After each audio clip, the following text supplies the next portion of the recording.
with prayer, and I've asked Commissioner Dorsey if he would lead us in this prayer at this time. Let's pray. Precious Heavenly Father, we thank you for the opportunity to live in the United States of America and enjoy the freedoms that we have as individual citizens. We thank you for the many men, both past, present, and those in the future who have either fought for or defended these freedoms and will continue to do so going forward. We thank you for the many men and women in law enforcement, emergency services, fire, and other emergency services branches that work to keep us safe and free of harm's way.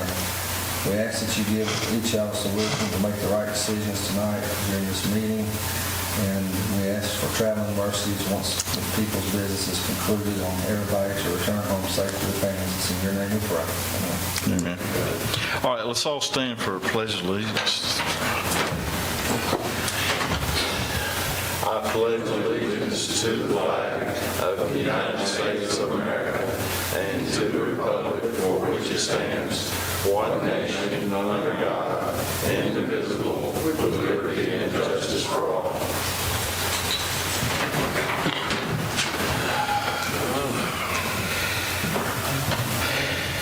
All right, we'll call to order the Hart County Board of Commissioners Tuesday, October 26, 2021 meeting, and I'd like to welcome each one here tonight and those that are not in attendance here via YouTube or Channel 3 HTC. We appreciate your attendance. First order of business to approve the agenda. Do we have any additions? I have one item I'd like to add under new business under D. It's the Department of Human Services and the transit contract. Somehow that slipped by us. It should have been done a month or so back, but it's a standard contract. Okay. 13D. All right. The addition of the transit contract. Any other? If not, can we get a motion to approve the agenda as amended? I do. I make that motion. Okay, we got a motion by Commissioner Teasley. Who second? Okay, Commissioner Dorsey second. Any discussion? If not, we'll call for a vote. All in favor? It's a 5-0 vote. All right, next on the agenda is approve the minutes of the previous meeting and 10/12/2021 minutes. Do we have any additions or corrections to those? Yeah, I don't think we approved, had the last reading on the, I think we started talking about it and we backed off on it. The last reading of not the inspector, but the last building ordinance. We're going to rescind that tonight. Yeah, you did finish it up, effective date of November the 1st. Well, I think you're going to readdress that tonight. All right. Can we get a motion to approve the minutes as written? So moved. We've got a motion by Commissioner Teasley. Do I have a second? Second. We've got a second by Commissioner Dorsey. Any discussion? If not, we'll call for a vote. All in favor? It's 5-0 vote. All right, next minutes were 10/20/21.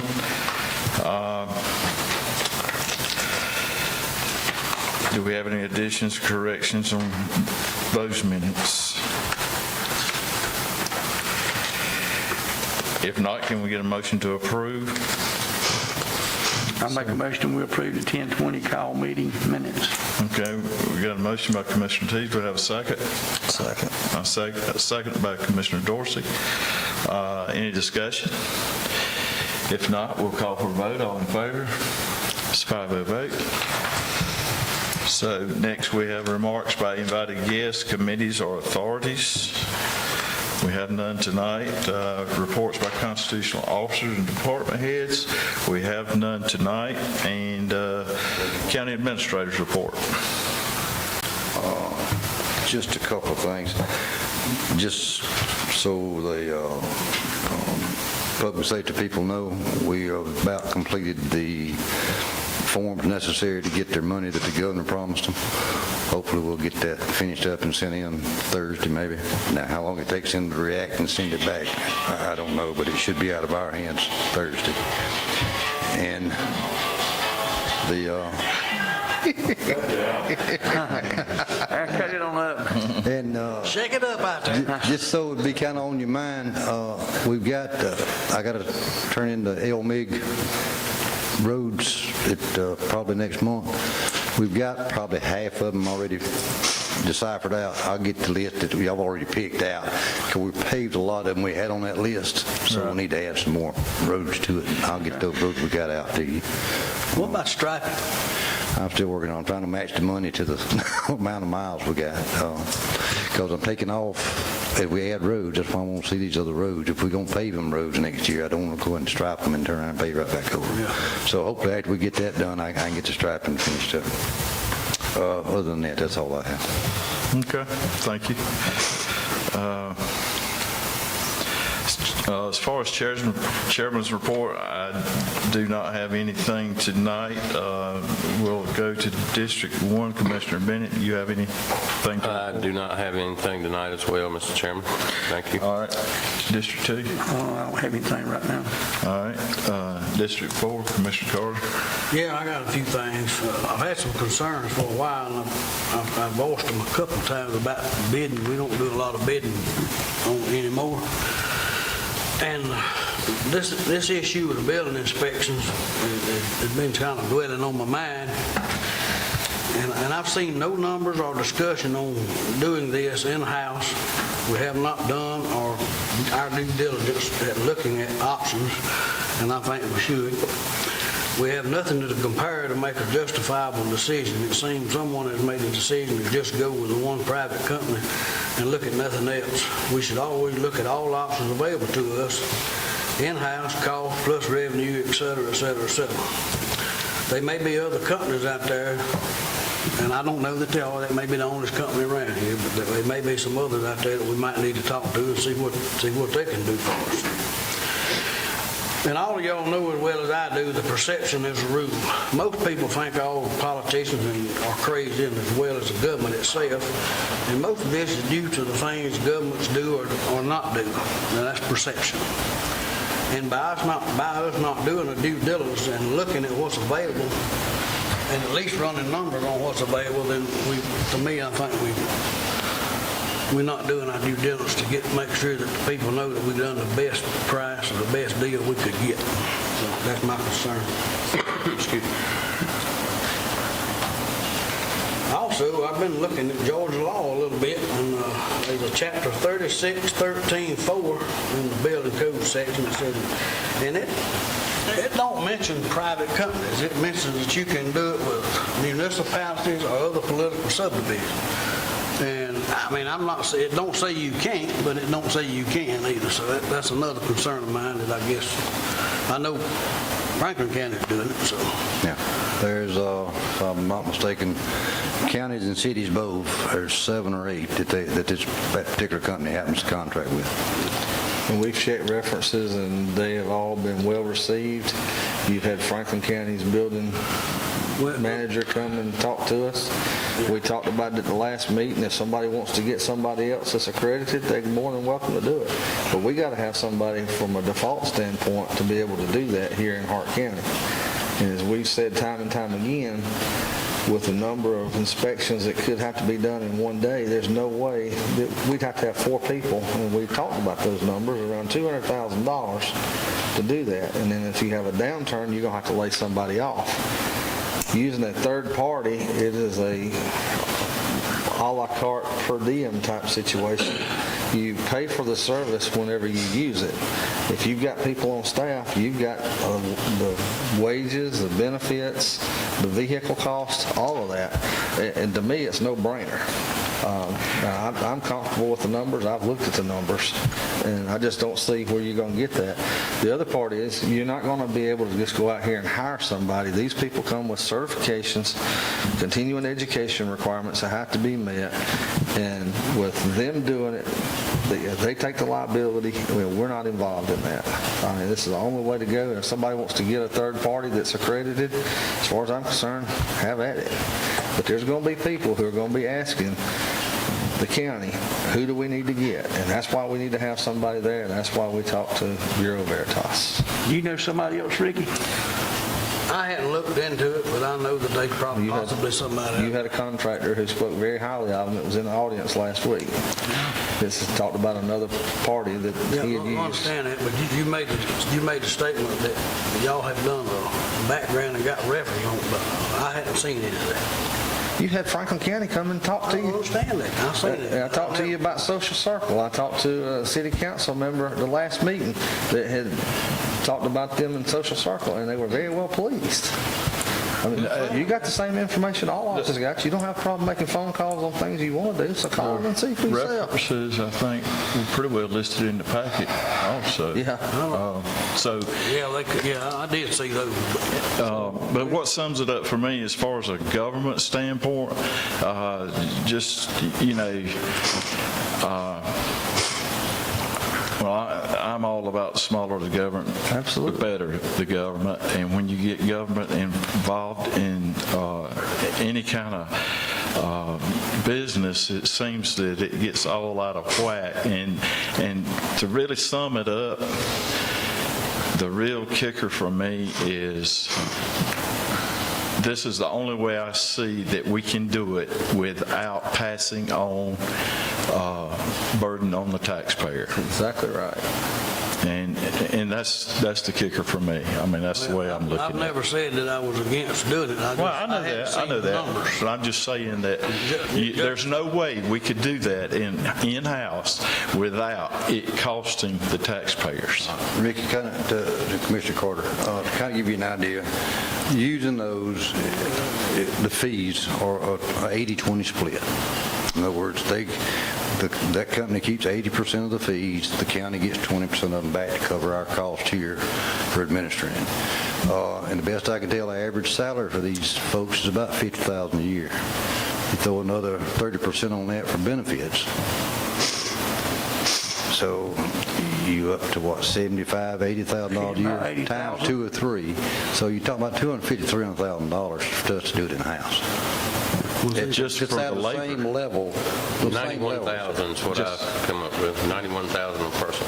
Just for the labor, not Yeah. counting We should transportation have made costs that and all public a that. long time ago, and Yeah. you may have, and I hadn't seen We it. talked about it. Yeah. On more than one occasion. I got the number for one person in the budget, and I can't remember what it is off the top of my head. It's about $75,000 for one person.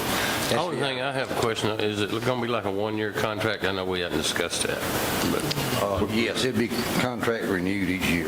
okay. Yeah. You can, way the government works, you can issue that contract and have a nothing change clause in it where if everything stays the same for the next year, you can renew it for a year. But yes, it's a contractual thing. All right. Do you have anything else? That's it. Okay. All right, District 5, Commissioner Dorsey. I don't have anything. All right. All right, so we're going to old business, approval GDOT list of roads for use of speed detection devices. Can we take this as the third and final reading? I make a motion, we take it as third reading. Second. We got Commissioner Teasley made a motion and a second by Commissioner Bennett. Any discussion? Yeah, I look back on our other meeting, and that was the first time we had it on with our last meeting. Am I right or wrong? That would have been the first reading last meeting. No, it was second. Yeah, we had on, this is the third meeting we've had it on. Okay. I don't remember seeing it in the September meeting, but it may have been there. I'm pretty sure, but I'll be glad to go check. I can't remember one meeting to the other myself. I think it's the third meeting according to my notes. Yeah. All right, we got a motion and a second. Any other discussion? If not, we'll call for a vote. All in favor? It's a 5-0 vote. All right, and here's where we had taken on the underage tobacco. We tabled it. Can I get a motion to take it off the table? So moved. We got a motion by Commissioner Teasley. We got a second? Second. Second by Commissioner Dorsey. Any discussion? If not, we'll call for a vote. All in favor? All right, it's 5-0 vote. All right. So, Chair. Basically, what you have in your package is a copy of the state law. And I'm not sure where it goes at in our code of ordinance, so. Where do you?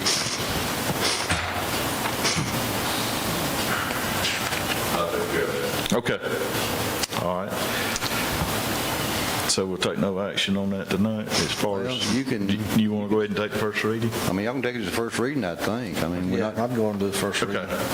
Got to get a motion to take it as first reading? So moved. We got a motion by Commissioner Dorsey, got a second? I got it. Okay. Second by Commissioner Carter. Any discussion? If not, we'll call for a vote. All in favor? It's 5-0 vote. and Walter get with me and assign the numbers in the law, in our ordinance that it goes into.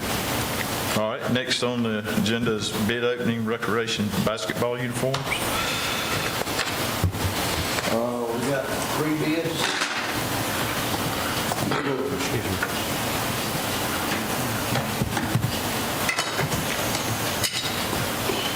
I got mine if y'all need it.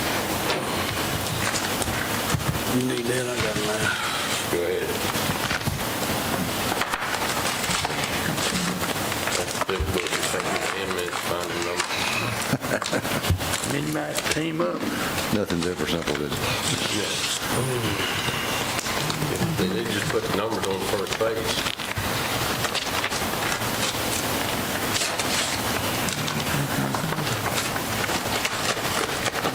One I got from K-Roo Sports. Excuse me.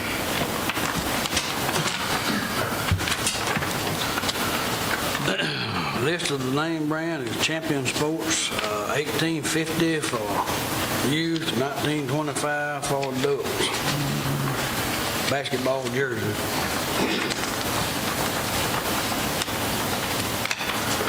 You reckon that's it? This right here is from Riddle, and they got the jerseys for $24.20, and adult size is $23. That's all I see. BSN Sports and jerseys, $10.99 each. And women's jerseys, $10.99 each. That was adult size. Youth size is $9.99 each. What was the name on that one, Mark? BSN. Where they out of?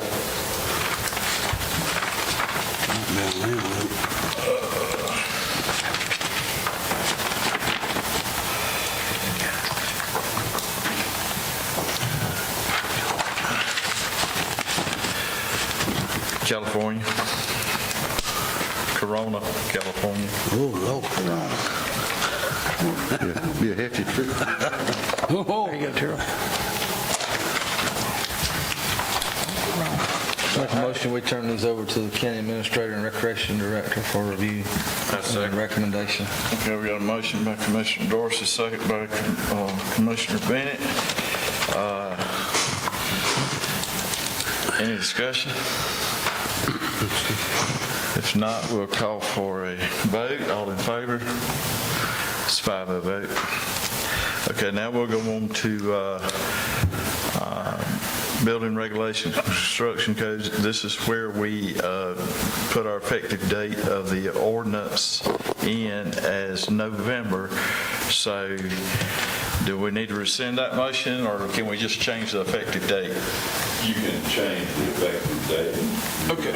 But entertaining an amendment to what's already passed. Okay. All right.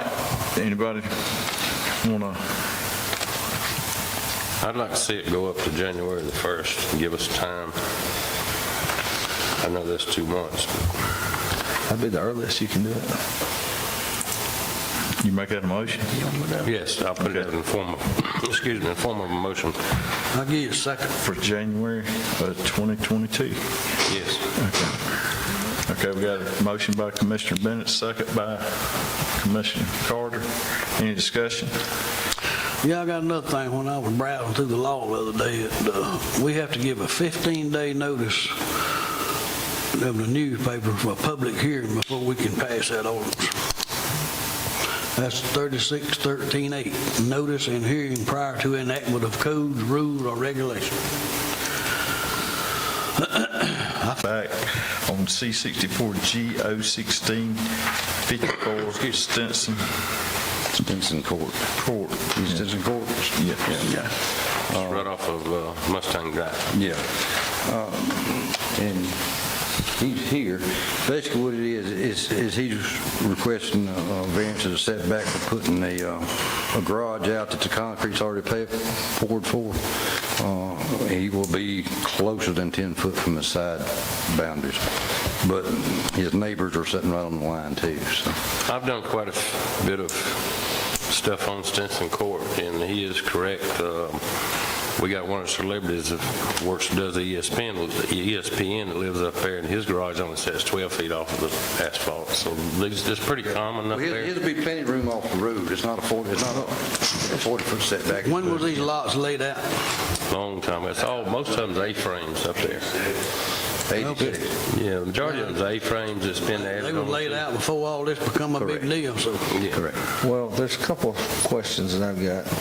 If you look at the drawing that's here, it looks like there's an existing creek bed. Right, that's a creek bed that we built. That It's a dry bed, property slope where that creek bed is. So it's not a live creek then, it's just basically a drainage ditch. It's a drainage ditch, it's rocks that we put in with the liner to get all that water down to the lake.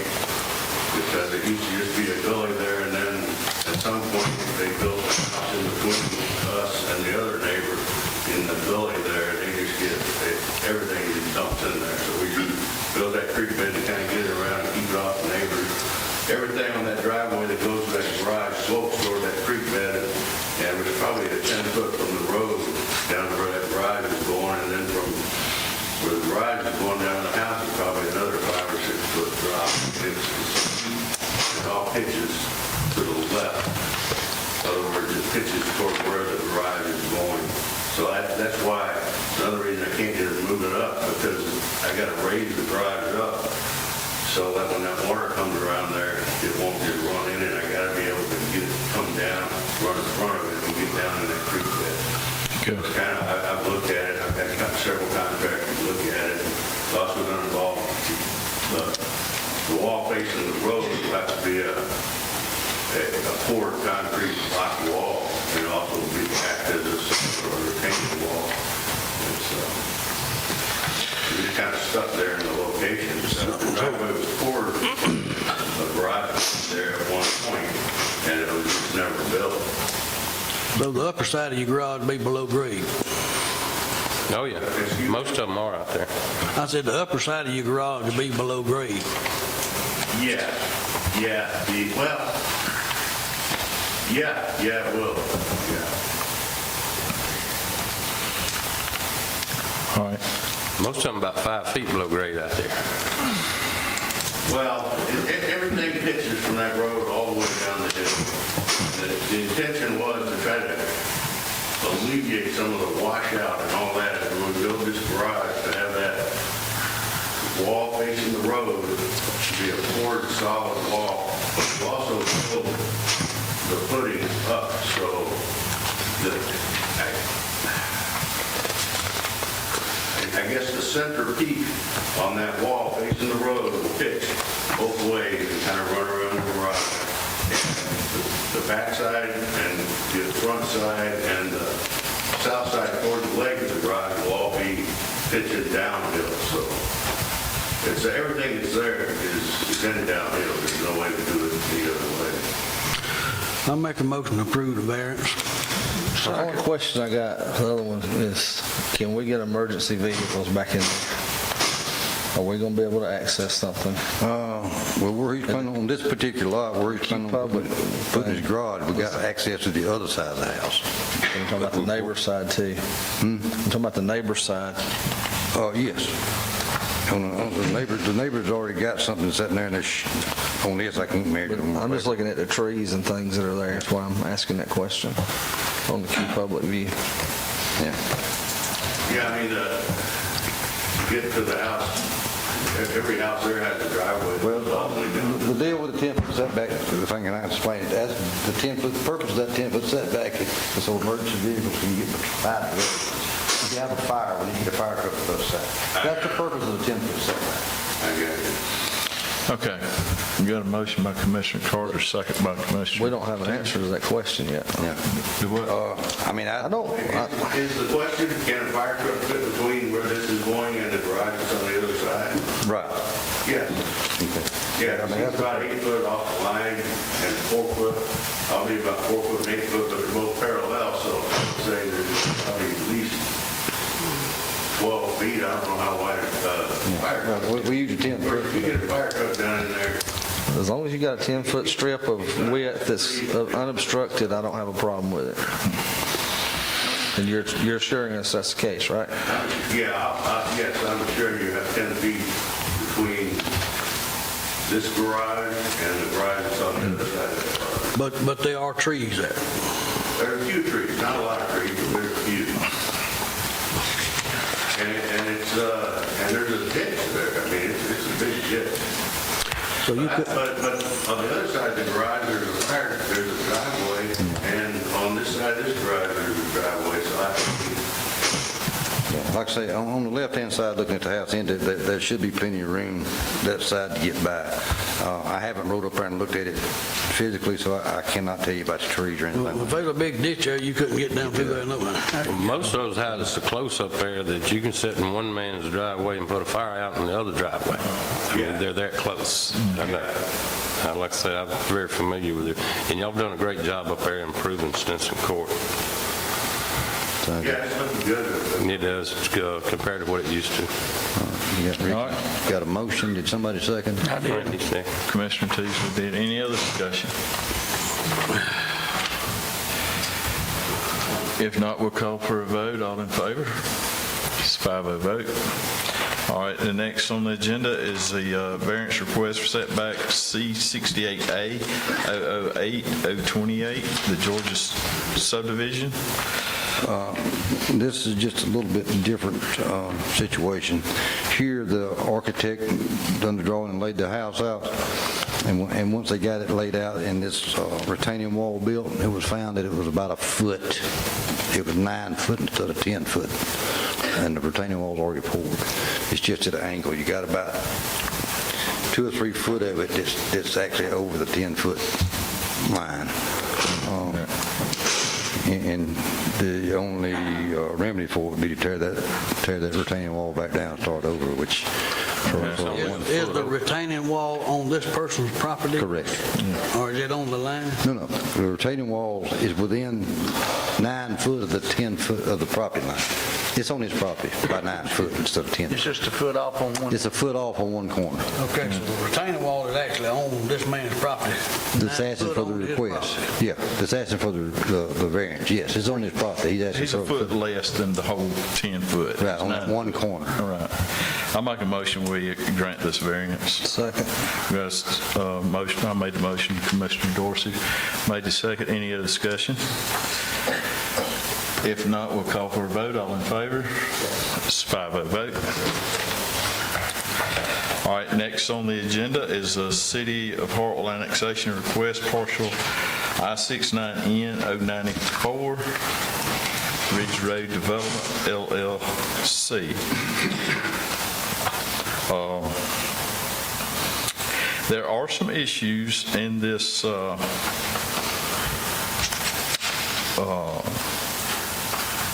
the dating of the request. I mean, there's some dates that go back to 9/30.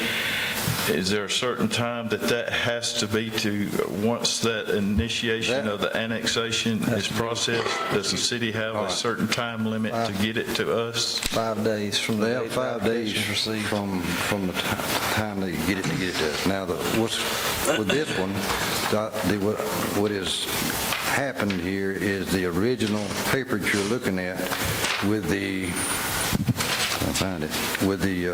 earlier date on it, they had made an application to the city at that time, and it was forwarded to me, but there was some problem with it. It was a request annexation of a portion of a parcel, which you can't do. This was brought to their attention. They went back and had the survey done, took out the 2.6 whatever acre it was to make it the 16 acres they wanted to annex. And evidently what's happened, they turned around and didn't fill out a new application to the city, but they re-requested it through the city, in which the city notifies in the 5 days that they'd got it from the On October 11th? From the October 12th date, correct. They had sent it to me within 5 days of that date. But the problem is, everything's triggered off the date of that application. All the dates through the whole process are triggered off of that. Yeah, And the application that we got, I don't think we can take action on. Because if you use that application, our 30-day approval window is already gone. Well, I think our 30 days start ticking when the city gives it to us, correct? That's right. And so it was the 12th. But I mean, initially, if it was based on the date of the initial application, which was what, 8/29? Yeah, I can't remember the date. Well, that's my 9:30. question. What date do we go by? I mean, when we get it or when they initiated the application for that? Well, all I got to go by is when the city sends it to me. And That's right. It's in my Yeah. possession. And the date that they have on their letter, they send to me, that's where I count my 5 days from the 12th to the day I received it. And it was well within that I received it.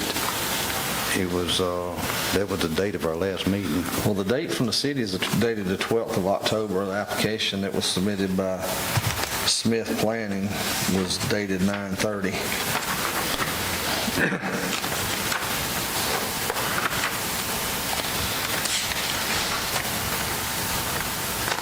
Again, I'm not sure what the city's policy is, will they require a new application to be I'm going to refiled? make a motion, we deny it based on the facts that the dates aren't met. And they need to restart the process, follow the law. Is that what we need to, is that right, Walter? I don't know if we're, Let me just put it this way. There's an issue in my mind as to whether or not that date is a de minimis problem or not. I think that when you think about what all that must be done, it's always best if rigidly follow the law. And it would seem to me that it would not be harmful to anyone to simply reject it, send it back to the city and ask that they conform the dates. That they make the dates match up, because when I looked at it, it did have several different dates. And, the question in my mind is, which one do you allow? Because initial, If you were to send it back and they were to conform the dates and give you the 5 days notice, and that it would clean it up. Second. okay. We got a motion and a second to ask the city to... Frank? I did. Commissioner Dorsey made the motion, Commissioner Teasley second. To ask the city to resubmit this. All right, I think we need to be clear, I think. well, the issue, my motion is based on the fact that the initial application was dated, the submission date was 8/4/2021. Correct. That's what we acted on, or we're going to act on, and it was withdrawn. Correct. Then the next application was submitted on behalf of the property owner by Smith Planning. That was dated 9/30, which means we would have to be notified by the city within 5 calendar days of 9/30, or them receiving the application. We weren't notified until after the 12th of October. So they did not meet the timing requirements as required by Chapter 36. I got a legal question. Yep. Do we need to deny it or just table it till they get it straightened out? You may make a decision on it. The only way that you're going to get it fixed is they got to resubmit it, so. Well, I agree, we table it until they resubmit it with the proper dates. I think you could likely do it either way, but candidly, a denial would probably bring a more rapid response.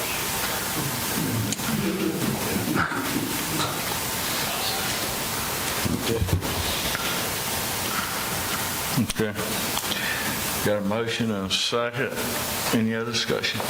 The motion and second's on for them just to get it back to us with good, clean Denying the dates. application because the dates are not, the law's not being followed. With good, clean dates. Well- You might want to add in there before they can resubmit it. I feel sure they will. Well, I understand that probably it wouldn't hurt to be in the word. I think common sense would prevail there, Ricky. I mean, the whole thing you're rejecting it for is based off the dates, and they didn't meet the requirements of the law. So they're not within the law. No. For the fact of, They're not within the stipulation in the law of notification dates and times. I got another thing I want to add to this. When stuff like this come before us, this ought to be checked out before it comes to the Well, I'll take responsibility for that. That's my fault. Again, I knew this was an issue.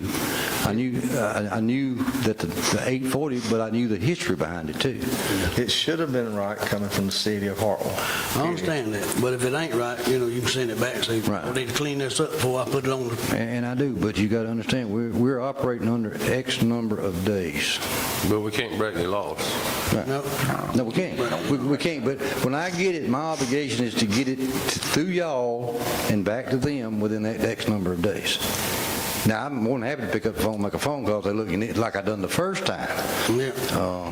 Well, that's why I say this has been an issue before. Multiple times. But I was going off the notification on the 12th here, which is the letter he addressed to me on the 12th, in which I received it within the 5 days of that 12th day. I didn't go back to their paperwork, which I should have, but I didn't. So that one's on me.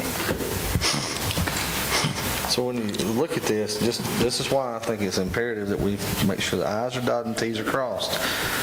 This piece of property that's being looked at is contiguous with an island. The Juniper Court property is completely surrounded by county. And there's a tax parcel, 69N093001, we need to talk about too.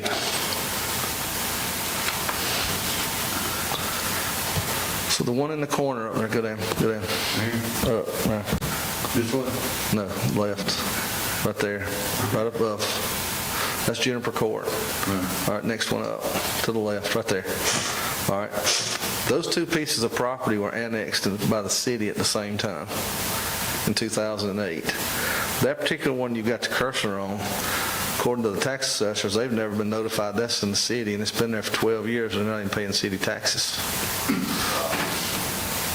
So if you come on down and you go all the way around, all that stuff around Wayne Circle, Savannah Street, Extension, Nancy Drive, all that's in the county. That whole Juniper Court thing is completely surrounded by county. But if you look at the city's map, down here on Savannah Street Extension, right there, that one right there, that's in the county. I think we pretty well annexed that. I thought that one right there. No, that has not been annexed, but the one below it, that's the Hirschberger property that we annexed, that we had the issue with the dates before. Both of those are Hirschberger properties. There's no record of the second one being annexed.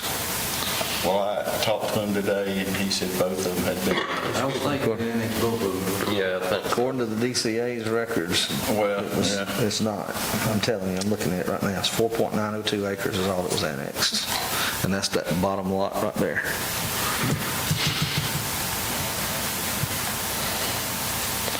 And when you look at the city's comprehensive plan that was done in 2020, which was before those were annexed, they show this property being in the city.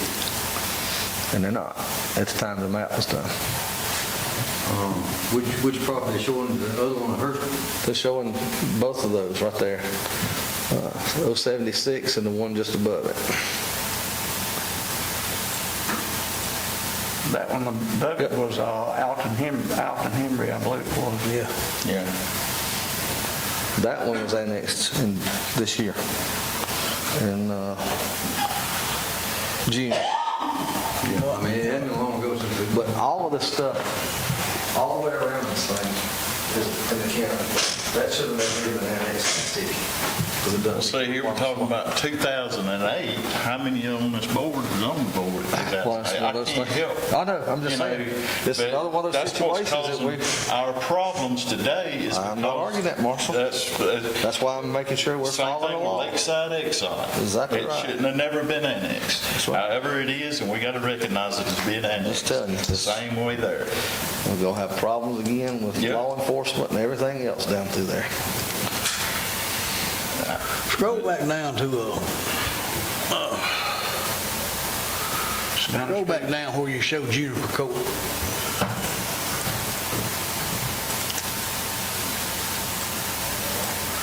Okay. Not there. Now, if what you're saying is true, how did Juniper Court become annexed into the city? Is it? Apparently, the county didn't dispute it. I don't even know if they were Well, if notified. they didn't dispute it then, why can we dispute it now? Because it was I'm just the same saying, way. you can't. I'm just saying it's completely It's the same. surrounded. We're gonna have another one of those situations that you got on Reed Creek Highway where it's county, city, county, city, county, city. But this property we're looking at actually meets all the qualifications, doesn't it? I Or is disagree with that. annexation? I disagree with that too. Well, as far as from property owner filling out an application, it meets all the qualifications, from what I saw. The city property on the other side of Ridge Road. It's contiguous to Juniper Court, which makes it qualified to, in my opinion, to be annexed into the city. 1/8 of the boundary, 50 foot. I mean, Well, there's a requirement in the law about the material requirement too, and we'll talk about, if you look at it, and you look at the county's comprehensive plan that was done in 2018, this was, a character map shows this to be single-family residential. And although it's in the county, and it's still in the county, the law says if it's annexed, the zoning requirement has to carry over from the county to the city. But although we don't have zoning in the county, there is a measurable issue here, and that is in the density of the homes proposed. This is going to be 160 apartments. We don't have apartments in the county. And if you look at the city's comprehensive plan and character map, it goes against that altogether as well. first of all, I know what. how do we know there's going to be 160 apartments? It's advertised in the newspaper, Mr. Chairman. Okay? There it is, right there. But however, this has not been approved by the planning and zoning Got to commission. go be annexed for it to So, go to them. right. So if I was a betting man, I'd probably say this plan would not make it through. Because that's what I'm saying. We do not know exactly But we have- what is going to be built. We have every measurable ground to object to this. We have every legal reason to object to it. And if we do object to it, we don't have to worry about, there's dispute resolution processes out there that we could go through, which would be arbitration and that kind of thing, or the city and the county could sit down and negotiate. I know one of the things that's been a problem down there has been like the Traffic's a nightmare. road traffic down through there, as well as the fire protection. And if you go back and look at emails, like whenever David Alter was on there, there's fire hydrants down through there in places, but they don't meet the ISO rating or whatever that is, flow test to help you on the insurance and stuff like that. Yeah, there's no fire hydrants down there. And they also, I think that thing's approved, or whatever the case is, they ought to run They got have to. fire hydrants all the way to the end of Ridge Road. That's in their service delivery area too. But this is the thing of it, back to, like you said a minute ago, about the dates on the paperwork by law, breaking the law. By law, if they qualify with their application, it don't make no difference to us what they build on it. I mean, there's nothing, we don't have no control over that. So you're telling your constituents that... No, I'm not. I've been on Hold the on, it's just phone what you just said. You're telling your constituents that the comprehensive plan that this board put together doesn't mean anything. I've been telling them since Saturday morning. I've had probably 10, 15 hours phone conversations that by law that this property qualifies, and Does not. there's nothing we can do about it. I'm sorry, There is a nothing we can do. legal objection in density that can be made to this property. Do you not agree with that, Mr. Attorney? That there's a definite change? I do believe that can be a material objection to annexation. But it Now, also, if they were to go, and if this was proposed to go and put a subdivision in and follow the county subdivision ordinance, there would be no grounds for a density objection because it's consistent with what else is going on in the county.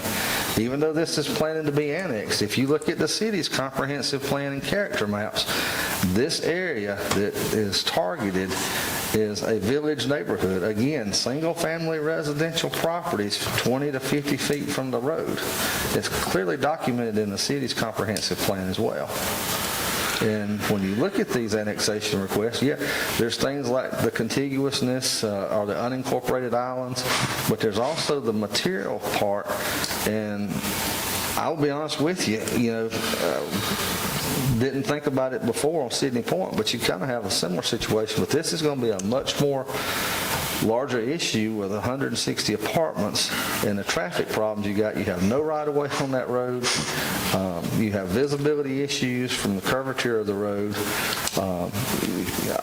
I don't know how you're going to get utilities done. I don't know how, I know they're going to come down Nancy Drive, what the city's planning to do. But the issue here also goes back to the county residents at the end of Ridge Road, where they've been saying they're going to put, and we've talked about this before, to get these water lines up to firefighting purposes and not just, it's just potable water is all it is right now. That's been going on since 2013. And a way to resolve that is that this board sit down with the city council and we can try to work something out, a compromise. But it's time that this board put their foot down on these annexations. The city is running wild with these things, and until we say no, they're going to continue to do it. Well, I never said I liked it. I'm just saying the application is legitimate. Let me finish. You get phone call after phone call after phone call after phone call. And I told Mr. Whitworth this before. We get bombarded with these things. The same thing with Sydney Point, similar situations. It's not necessarily the people that's all just directly around that's going to be impacted, but everybody down Ridge Road would be impacted by this, by traffic. The city has no plans to do anything according to their comprehensive plan until 2024 on traffic. So, adding all this stuff is just going to create a nightmare. We've asked in our joint meeting to look at taking up the stop signs on Johnson Street to help do that. The police chief said in the city council meeting, well, they use them to control speed, which is a clear violation of the manual on uniform traffic control devices. It plainly states that stop signs are not to be used for speed control devices. So I just want to throw that out there. This is going to be a bigger issue than just the dates tonight. As far as the comprehensive plan comes into play, the law allows you to deny it if it don't match up with the county's comprehensive plan. And it doesn't. The city's comprehensive plan. Well, I don't know, Joe. What I've been reading, I think it does, because it's on page 9. It says you need to direct the intense development toward the cities and the urban areas. Look at your character maps, Commissioner Carter, and tell me that it meets that. 'Cause that's a specific area extracted from the county. okay, There it is if you want to look at it. I got a question, Mr. Dorsey, as far as what would your objection consist of why this should not be annexed? The density. Density? It's a complete change of the character of the neighborhood. Okay. Now, also in that law, it says, in order for an objection pursuant to this section to be valid, the proposed change in zoning or land use must result in a substantial change in the intensity of the allowable use of the property or a change to significantly different allowable use, or a use which significantly increases the net cost of infrastructure or significantly diminishes the value or useful life of capital outlay project, such as defined, in which the county is furnished by the county to the area to be annexed.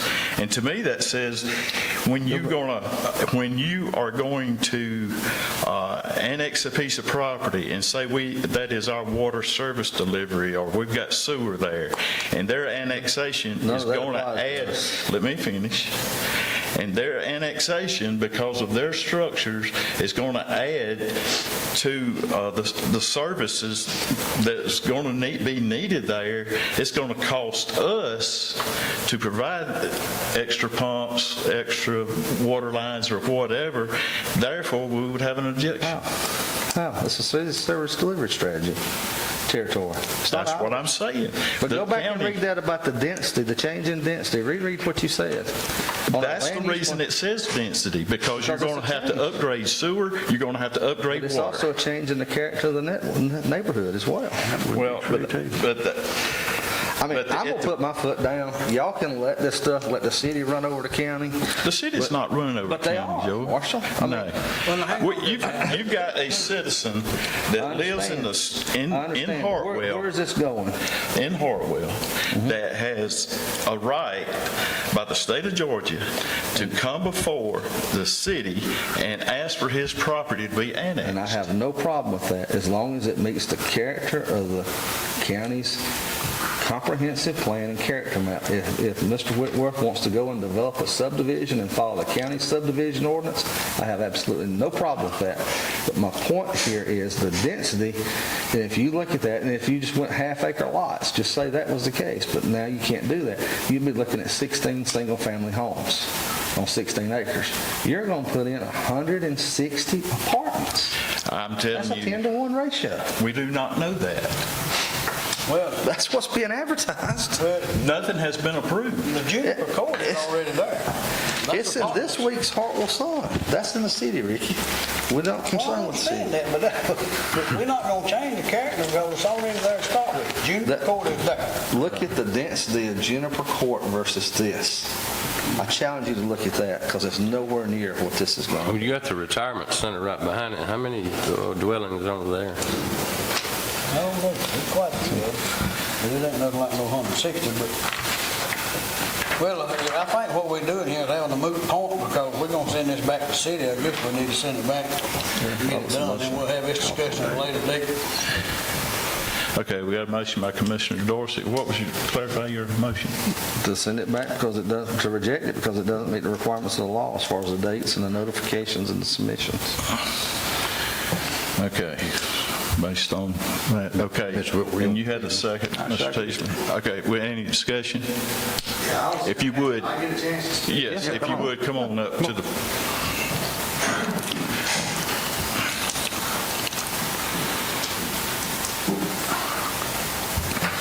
Hey, my name's Kenny Whitworth. I live at 3173 River Birch Loop in Jefferson, Georgia. I'm originally, I'm a native of Hartwell, grew up here. My family lives up here.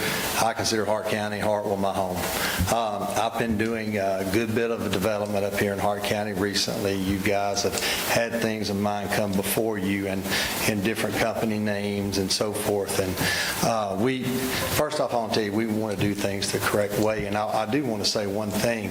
Even after tonight or whatever, if you want to give me a call, I work in Jackson County. I do a lot of development in Jackson County, all the cities in the surrounding area in North Georgia. I do a lot with the company y'all are looking to hire. I've got most of their inspectors on speed dial. I mean, we work closely with them.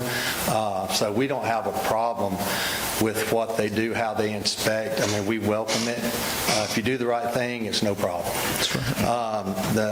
What I'd like to say is one thing that Hart County has always been a great place to me. It's a special place here. We wouldn't want to develop or do anything to hurt this county, to be harmful to the area. The reason why, and I see so much growth coming to Jackson County. They're under a moratorium right now. Commerce have a moratorium. I'm doing business in Houston, Maysville. I got a subdivision in Maysville. I mean, there's just a lot of growth coming this way. And the reasons why is because when the pandemic hit and more people started to be able to work out of their homes and didn't have to drive to Atlanta and Greenville, Anderson, and so forth, it allowed people to live in areas that they much more desired than closer to the cities. So I honestly feel, and that's the reason we've done our homework here and believe this is a good place to be building homes, residential dwellings for people, is because, hey, more people is going to be moving to Hart County, or people that's in high school right now, they can stay home and go to school through online classes. They can go to college and come back to Hartwell and work for a company in New York, Seattle, wherever that may be. So that's why we feel like more and more people want to live here, and that's why we want to provide more housing here, because we found out that when we build it, they sell. I mean, and this area, to provide more housing is going to provide more employees for companies like Purina, the battery plant Commerce that went up there. More companies are going to be willing, and Hart County is going to be more advantageous to those type companies coming in. This particular project here, and we will work with you guys any way we can. I mean, if we've done something wrong or it wasn't filed correctly, this is the first time I've heard of it sitting here tonight. So we have no problem going back, changing our application dates, making sure we meet all the legal qualifications. I've been assured by the city of Hartwell that they're going to provide all utilities. They're going to provide a direct water line to this project, so it would not affect any water on Ridge Road whatsoever. It'll have a direct line.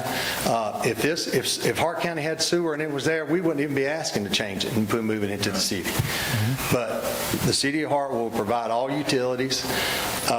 We're talking with them about what type of annex or zoning and so forth that we can have there. We asked for the maximum density because we don't know what they're going to allow us to do, but it's got to be annexed before we can go through that process. We feel like there's good sight distance on the road. It's on a straightaway.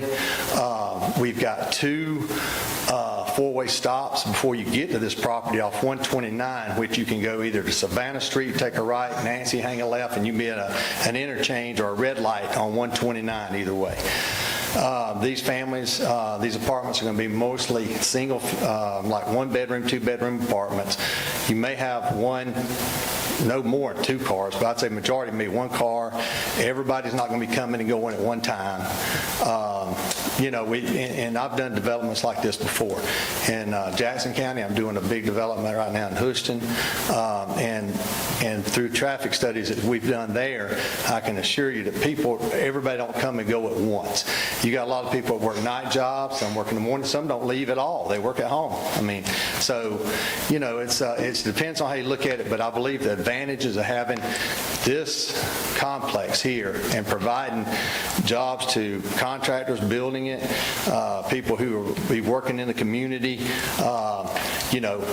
improving schools and stuff like that off tax bases. There's a lot of advantages as well to this project. I wouldn't be involved with something that would be detrimental in this area that I love so much. So I just wanted to say, hey, we're more than welcome to work with you anyway. We'll fix anything that's incorrect, get it back to you. And like I say, we want to do, there's a lot of the projects I've got that's going to be coming to you. We want to keep things in the county. We want to continue to grow, do it the correct way, and we will always make sure we adhere to your ordinances that you provide. And like I say, if there's any way I can help or any questions you got of me, of working with the other group or whatever it may be, I'll be more than glad to help and listen. I got a question for you. Yes, sir. Is this going to be low income? We don't really consider it. I've got it on my phone. The rent is going to be at a minimum $900 a month rent. Yes, it's going to be 1 2-bedroom. It's going to be granite countertops. It's going to be hardy siding. There'll be absolutely no vinyl. And these complexes are as good as the management companies who keep them. The company that we work with and the company we were going to work with on these ensure that their homeowners association keeps all the yard work. There's enough rent that's being paid to ensure the professional landscaping, The buildings are pressure washed. It's hardy plank. It's a really solid group that's doing this. I'd be more than glad to get some examples of things that they've done in the past. No, I'm real familiar with people that handle these Yes, sir. places after the fact. But I didn't even see a I- rental building. I mean, you don't even have a rental office on your administration office and nothing else. Yeah, that is a concept plan. That isn't our final engineering plans.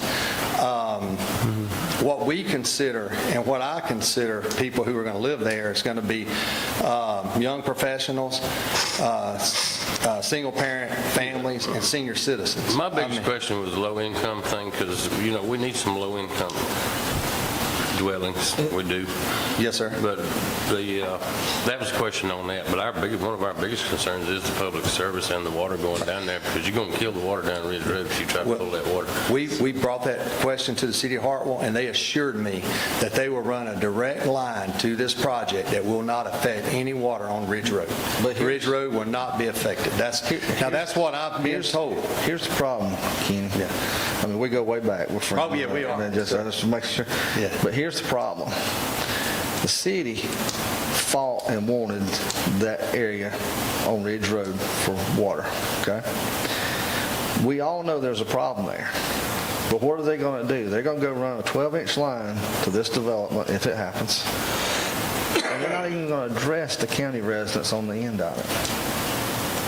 That's right. And from what, I don't know this history, I don't know what the water is like on Ridge Road. But I would hope that if there is a problem, it will There's a be huge fixed. problem. And hopefully that whatever they do here may could help that issue. But that's the I problem. don't know that. We talked about this a while back, and I thought we were writing a letter to them about that. They just assured me it would not affect Right, any water. because they're only going to run it to this location. They're not going any further. And it is going to be 160 apartments, is that right? That's what we had did on a concept plan, because that is what the city ordinances allow. That's what So the what city's we did advertising. is that we are going to request this, but we'd have to go through zoning with them, and I don't know if they'll give us that. So I don't know. That's what they allow 10 units per acre. This is 16 acres. So we're asking for that, yes. And you That's what we're understand where I'm proposing. coming from. This goes again, we don't have these kind of developments in the county. And that's why I'm saying that about our character maps and our comprehensive plan that were developed with citizen input. And the same thing with the cities. That's where I'm coming with this. And I mean, we get the calls and I'm going to talk about Hart State Park for a minute. I mean, we all were bombarded with that about people not wanting it annexed because there's nothing we can, the counties are recognized in the Constitution of the state of Georgia. The cities aren't. Our boundaries are defined, but the city's boundaries are constantly changing. And, we catch a lot of grief, but there's a lot of people on Ridge Road that are very concerned about this. I mean, I've had multiple people call me. All the way to the end, Yep. talking about that and the fire protection and the And roads. can I say something about the public services? Is that, of course, the city would have, and to this project, would be required to supply all public police services and fire services for this area. No, that's not true. It wouldn't impact the county. It would impact the county because the city's going to be on one side of the street and the county's on the other. And guess who gets stuck with the traffic problems? The county. I'm talking about personal service, just On personal the service. private property they would, but the roads and all the traffic stuff, if there's an accident down there, it's going to be this county because the city's on one side, the county's on the other.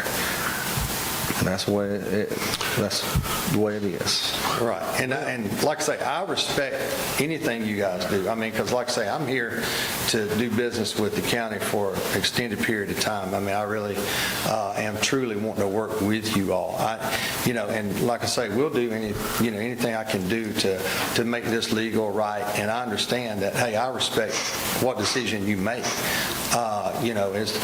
As business, and you're looking out for the best interest of the county, and I'm looking out for the best interest of the county and the city because I truly do believe that this project will benefit the county because it's in other cities I've seen. It's very important for the cities, municipalities, and the counties to work together because you rely on each other. I mean, the county relies on the city and the city relies on the county, and if you improve one area, then in my opinion, you're improving the entire county. And as far as, employment base, tax base, things of that nature, I think that the advantages would outweigh the advantages of not doing the project. I mean, that's my opinion. But, so anyway, we're looking to do what we can do under the law, and that's what we want to do. I'm not up here to try to, make anybody upset or do anything that somebody don't know. We are in business, and that's what we're doing, but we also want to be able to be a benefit to the community as well. So I just wanted to have an opportunity to speak and tell you. Appreciate it. Let me ask you a question. Yes, sir. I know you've done your due diligence, and you are doing that for a reason. Yes, sir. What is that reason? You see the benefit, or you see the need? I see the need. We see the need. I probably have in the last, several months, me and partners of mine have bought probably over 300-400 acres in Hart County, at least minimum, and in the city as well. And we see the benefit of being up here. I mean, we've been very successful in other counties. We've done our homework on who's moving to this area, why they're moving to this area, and we wouldn't be putting money and investing in Hart County if we didn't feel it was a good investment for a lot of reasons. It's a great place to be, and we feel like we can, like I said before, the people who are buying houses that we've been developing up here are young families, young professionals, people who have jobs, like I say, outside the county, but can work at home, and they enjoy living up here. And it's like I say, it's a special place to me, a lot of other people, and it's a desirable area, and that's why we want to do business here. Well, I appreciate that. Appreciate your answer. Appreciate it, Ken. Thanks. Now, I got something I'd like to say. I'm really familiar with the Ridge Road water line because I helped install it many, many years ago. It's a 2-inch line. We was wondering why Ken was messed up. Let me interject something right here. There's a 6-inch line all the way down Ridge Road, along beside the 2-inch line. They've actually added. That's what I was told by the city when I called and inquired about it. Okay. Say no hydrants? Yeah, there's some hydrants down Yeah, there. some houses down there, but they don't meet the flow test. I haven't seen the flow test numbers, so I can't say that. But I did clarify with the city that there is a 6-inch water line all the way down Ridge Road. It's laid in beside the 2-inch water line. I don't know why that is, but that's what I was told by the city when I called and asked them about it. Well, I don't remember. I remember putting a 2-inch line. Right. Yeah, and it is. I can't remember what year it was. He said he'd done it, but I talked to the water department at the city, and that's what they told me. There was a 6-inch line to the end of their line down there. There was a 2-inch line that was built by a private individual. That's what Ricky run down There here. happened to be, this is how I recollect, the 2-inch line is, water service was requested by an individual toward the end of Ridge Road. The individual happened to be a city council member. The city declined to put the water in. And this particular resident had boring and trenching equipment, and he put it in himself. And that has been a sore spot ever since that was done. The city did provide it with water. They started billing the customers, etc. That was in the county water territory, but at the time it happened, the county had no active plans to build a pipe. Didn't make any sense to just insist on a strict territorial argument when there was benefit, or at least some benefit to people. But the biggest problem was that 2-inch line. And the Water Authority has raised heck about it any number of times with the city. And I do believe that in the not too distant past, it was replaced with a 6-inch line because, and some folks at home may not know this, you have to have at least a 6-inch water line to sustain a fire hydrant. and you put a fire hydrant on a 2-inch line, it's just not going to work. But on a 6-inch, it will. And as far as I know, I think there are parallel lines down there now. But it's been a sore spot for a good bit. Well, if they run a 12-inch line down so far down there, that might help boost the pressure on that 6-inch line if they tie them together. Well, yeah, and I think that maybe, there's a water tower else over there at Pecan Drive somewhere that they could be coming off of to furnish this. And We need hydrants down there too. Well, Frank said they had hydrants. They have some. There's like 4 hydrants in a 3-mile radius. Or 3 miles. If they do not follow the county standard of a hydrant every 1,000 feet. Right. Well, this would be a good time to talk to them about it. That's right. That's one of the things that I That's had one of the things people we call can me do about. with this. All right. If you,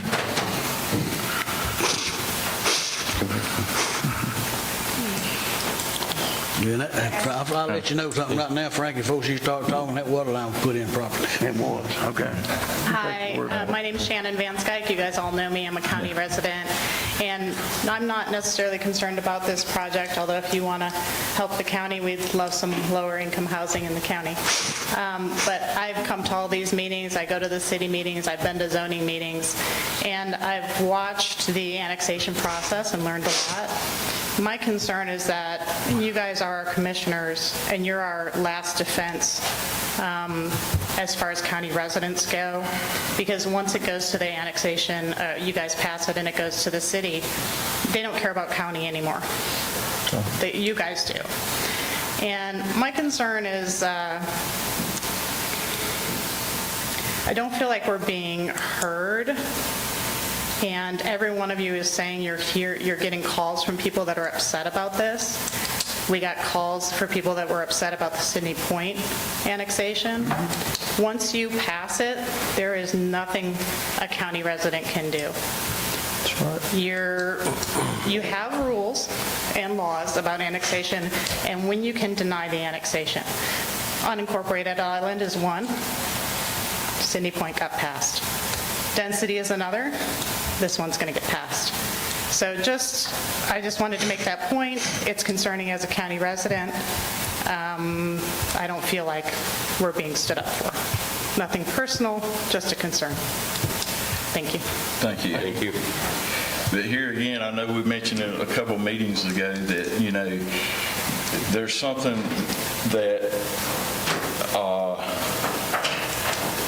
maybe in legislation could get changed as far as, should we know what they're going to build before it's annexed?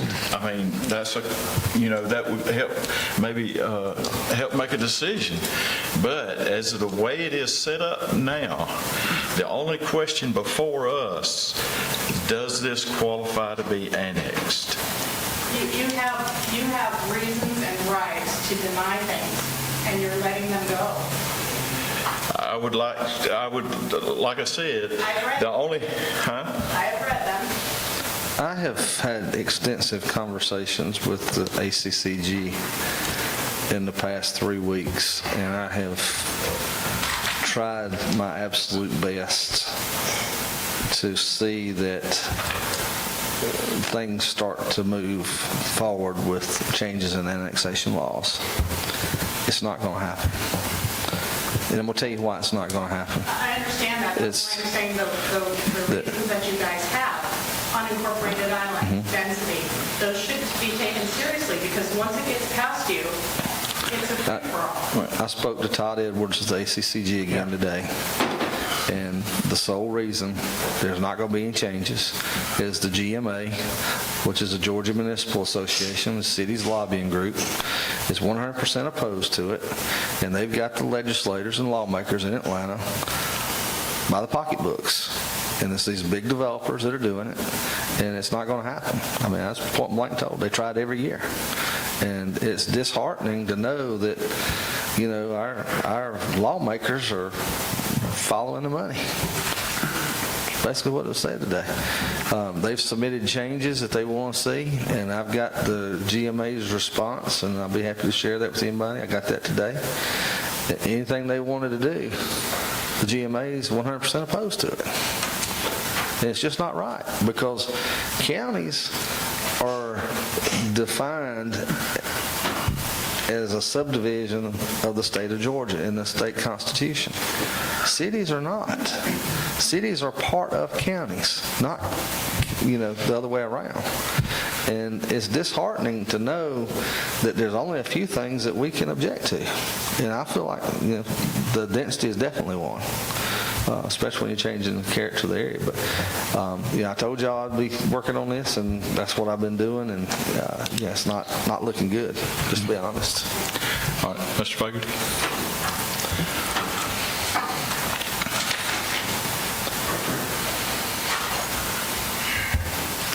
Good evening, gentlemen. I'm Bill Fogarty. I'm the president of the Hart County Property Owners Association.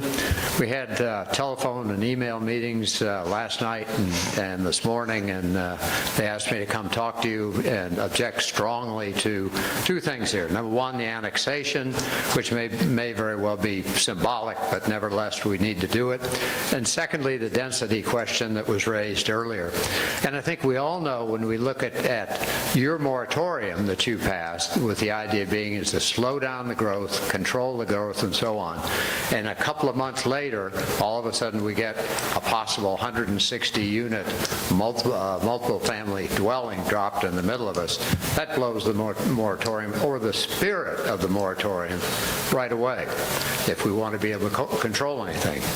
Certainly in a place like Ridge Road and all that, this is going to disrupt those neighborhoods. Dropping, let's say one car per apartment at minimum is 160 cars. Now, I don't know if they leave at 7:30 in the morning or 8 in the morning or 8:30. They're not retirees. Retirees don't leave that early in the morning. They don't come back. You're right. But we never have a day off as retirees either. We never have a day off. And so if you think about that, it changes the nature significantly, just the traffic area of Ridge Road. But the rest of the Ridge Road residents are all county residents. The people you're going to be affecting and disturbing are all county residents. You're going to have this little block of the city in there that's in the apartments, but the rest of the people, the forested, the single-family homes and all that have been there for years, are still going to be county residents, and asking you what you can do for us to protect our environment, to protect our neighborhood. And I think that's a significant thing. So the other thing, what's the disruption because of the water mains and maybe the widening of the streets and so on? It's going to be significant. One of the horror stories I'm thinking about is if all this traffic flows down Ridge Road and tries to get out into 29, you can't get out into 29 now. You can't make a left turn now. So maybe there's going to be a stoplight there, and then you won't be able to get out at Angles, because you could turn left and come back another line. So anyway, all I'd like to do is number one, as I say, probably symbolically to the density. At least if you delay this for a month, that might give everybody a chance to see what's coming, what can be done, and some more research that can be done. So I think we got a pretty good-sized group of citizens that would like to see this slowed down at the very least. Thank you. And just to reiterate that, I will challenge everybody to go to the City of Hartwell's comprehensive plan and look. They make it very clear that they are going to aggressively annex property all the way to the lake. It's in their comprehensive plan. So until we stop it, it's going to keep happening. So it's there. It's no secret. And everybody in the county needs to be aware of it. Well, to be fair, Joey, I don't think the city went after Mr. Whitworth. Mr. Whitworth came. I don't disagree. But it's the impact and change of the community is where my objection is. But I have no problem if he wants to build a subdivision there. It's not like the city is actually going out there and recruiting these people to be annexed. I had this guy right back here, Mr. Marker, then I'll get to you. Did you have your hand up? Yeah. You're right, I gotta agree. This is the first time you're not agreeing on anything. Imagine that. Okay. candidates. I was a GMA member for years. I mean, they rule the roost on annexation. There's no doubt about it. Mr. Mocker? Actually, the law says the only thing you can stop is a city outside your county wanting to come inside your county. That's how the law reads. We can do something with density too. Okay, Mr. Mocker. Appreciate your comments. I know you all are in a pickle, or in a situation that trying to make decisions. Just as a county resident and, what has happened with Woodlake, I am a little optimistic with this gentleman here because he at least is actually seeing, trying to reach out to the other side. I didn't have that choice on the other side. I didn't have a developer that said, hey, what can we do to make everybody happy? And so I hope you will stay open to maybe some other ideas with that property. I don't know, 160 apartments, especially one bedroom, I don't know, but that would be something I would want to explore more with you and find out why, because there's other county residents that border that I would probably feel the same way. I've got 140-acre farm. Fortunately, it's a good ways from the city because I'd be probably buying up more land around me. But my point really is you guys are our only place. I mean, when we talk about annexation, if it's not going to happen county-wise, state-wise, you're their only way of stopping it. And I really didn't think that much of it with Woodlake. I mean, you guys just, you had the form, it met the thing, so we'd fight it at the city. I wouldn't have felt so bad about fighting at the city, except that I was completely ignored. I mean, that's what happens. So once it gets to the city point, they'd really do whatever they want to do. And I hope next week when people go to the polls, and I can't vote, but I've been campaigning for the last month or more, that a couple seats are going to be changed on that board. And that's going to send a message. And all they had to do, okay, first of all, planning and zoning is a joke. I mean, that group doesn't do anything. They just said, oh, yeah, okay, rubber stamp it, go on. Then you've got the city council that looks at that, and it's all about who you know. It's all what kind of influence you have. Unfortunately, I have actually more influence in Anderson, Clemson, and Seneca because I've done business there for 40 years, 35 years, than I do in Hartwell. Hartwell is kind of my safe haven. I come home, I don't have people asking me about rates and stock market and everything in the grocery store because half people don't know what I do. But if I had more influence here, maybe I could have influenced the city council.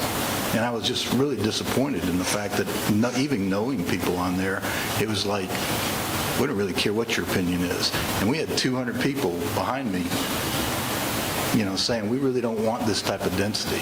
So the density is an issue. I mean, the annexation, water, sewer increases property values. Everybody knows that. Rental, that's a whole other story. That was my concern. Nobody could tell me if it's going to be rental, townhouses, what it's going to be. And we still don't know. And at the end of the day, once the city rubber stamps that, the developer can do anything they want because they're not going to control that. And I'm not saying this guy would. Okay, he seems like a pretty upstanding citizen. Yep. But on the same token, I hope he will listen to the neighbors and listen to other concerns of where we are in the county. And that's really all I've got to say. But I know you're in a tight spot, but please protect your citizens, your constituents. Thank you. Thank you. Okay, Mary Beth. Yeah. I know that horse is already dead, but I'm going to keep it for more times, okay? Mary Beth Foser. I live on Woodlake Landing. I had no idea that end was getting annexed into the city. I don't know if there was a public notice for that the county was considering allowing it. We can't, and did y'all even fight? Joey, did you even fight for the same reasons for Woodlake Landing? Density, the expense, and what's going to have to be done to support that many more people? Well, the density was a small part and changing the character of the neighborhood. Yes. And then it's different compared to this. You know, at first, when it was first submitted to us, it didn't meet the contiguous requirement, and we denied it. And then they went and bought a piece of property to make it where it Yeah. was contiguous. Yeah. And was the public entitled to any kind of notice that we needed to come here and argue with you guys and say, please don't?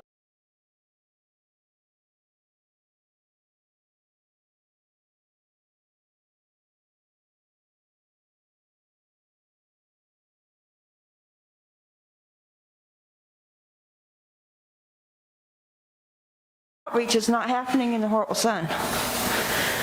And that's, if you wonder why I was told to have evil eyes. Well, that's why they're here. Because I don't want any more changes in my neighborhood, and I don't want other people to be affected by things that they would try to change, but they don't know to be here. Well, as far as I'm concerned, we ought to have public hearing on a lot of stuff that we do, and the city does. That's just my opinion. Yeah, but there was no public hearing. I mean, there was no, y'all didn't have to tell the public that, hey, we're going to hand you over to the city? We got a Well, it was on the agenda. we got a very limited time to be able to do anything. We're on Okay. time stamp with when we get this and when we got to be done with it. Yeah.